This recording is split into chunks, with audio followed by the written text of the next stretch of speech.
Hello, everyone. My name is Firaz, and today I'll be talking to you about the work that infrastructural bricoleurs do in building civic data dashboards.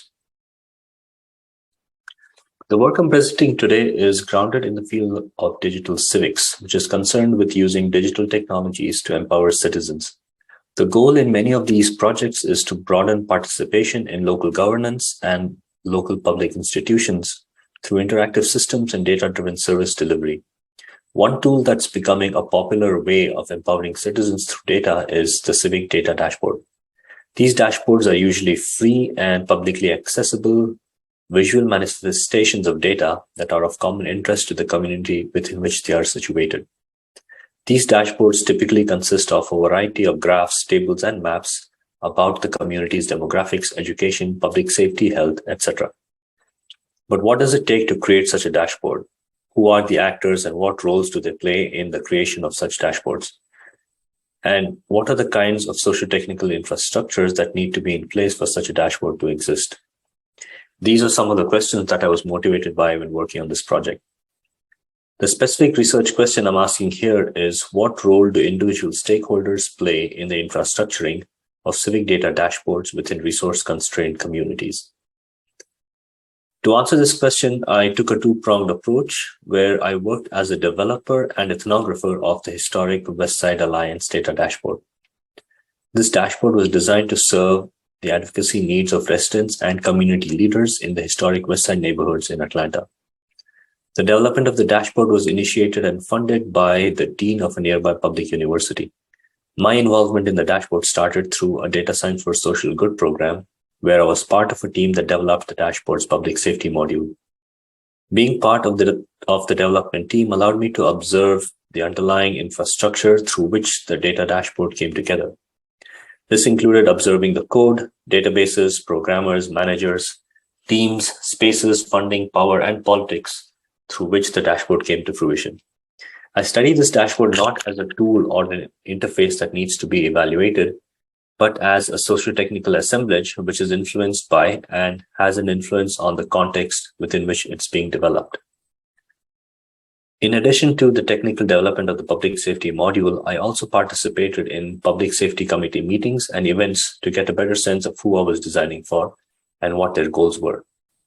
After the module was built, I also interviewed the dashboard leadership team and community leaders who were involved in conceptualizing and building the dashboards. I also reviewed archived reports, documents, and workshop materials in order to get a better sense of how this dashboard came about. When the dean initiated this project, she was concerned that there was a lot of data being generated about the community, but it wasn't easily accessible to anyone. If you needed information, you had to dig it up, she said. Or more than likely, people were reinventing the same kinds of information over and over again, and it would end up on a shelf or not be useful for the next person. When building the dashboard, the dean was strapped for funds, so she made use of the most abundant resource available to her on campus, its students. The team that the dean put together included students in different capacities as researchers, developers, staff members, and project managers. Faculty from different colleges also served as advisors on the project. The dean and the leadership team she put together practiced a form of work called infrastructural bricolage when building this dashboard. Bricolage has been described as the practice of making with what is materially or culturally available rather than building from scratch. It embodies a way of thinking that is fundamentally different from engineering, where the engineer starts off by procuring the raw materials required to get the job done. The bricoleur works with a fixed set of tools and materials that are available at hand. To give you a sense of what this infrastructural bricolage looked like, let's consider the dashboard itself. Many of its modules were not coded from scratch, but were built by multiple teams of graduate students using existing systems and platforms. The community profile and education modules, which included census data, were built by graduate research assistants. The project manager built the historic timeline page using a visualization tool called Tiki-Talkie. Graduate research assistants also built the historic data page using the Gapminder and the Google Charts APIs. The resources page was built with Omeka. The workforce training page was built in HTML. And students in a data visualization class built the transportation page using D3. And we in the DSSG program built the public safety module. The dashboard leadership team continued the development of the dashboard this way by tapping into its locally available resources. In April of 2017, the dean decided to terminate the dashboard. One of the reasons for this decision was a lack of funding. I offer more details about why this happened and what it meant for the dashboard team in the paper. In October of that year, the dean relaunched the dashboard under a nonprofit as it opened up other sources of funding that were not available when associated with the university brand. The dashboard went through some substantial polishing as it was decided to retain only the modules which are fully functional. While the dashboards look similar, the socio-technical infrastructure underlying them is different. Where the first version of the dashboard made use of the university resources, the new one was owned by a nonprofit, which meant that the people and funding available to build it were completely different. As an example of kitchen's data assemblage, the dashboard did not come about according to a set plan, but rather grew in response to the environment in which it was built. As a result, the dashboard changed considerably since it was first launched. Its underlying infrastructure, social, material, and political relationships needed to be restructured to keep the dashboard alive.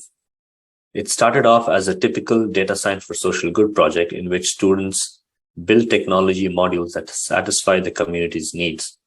Later, the dashboard evolved into an act of infrastructural bricolage in which the leadership team was constantly restructuring the dashboard's underlying infrastructure while trying to navigate various socio-technical challenges.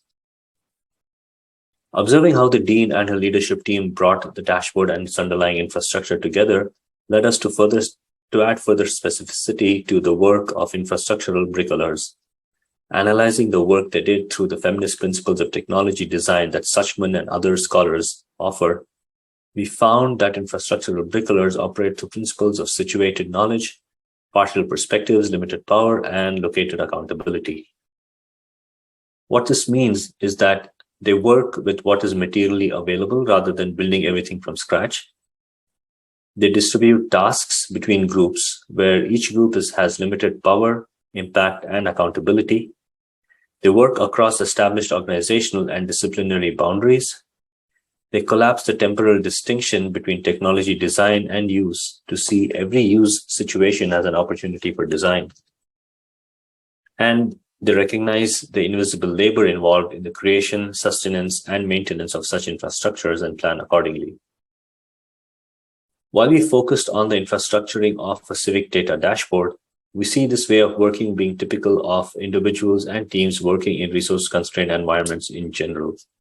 In terms of future work, we would love to see how these principles translate to building other digital and non-digital infrastructures as well.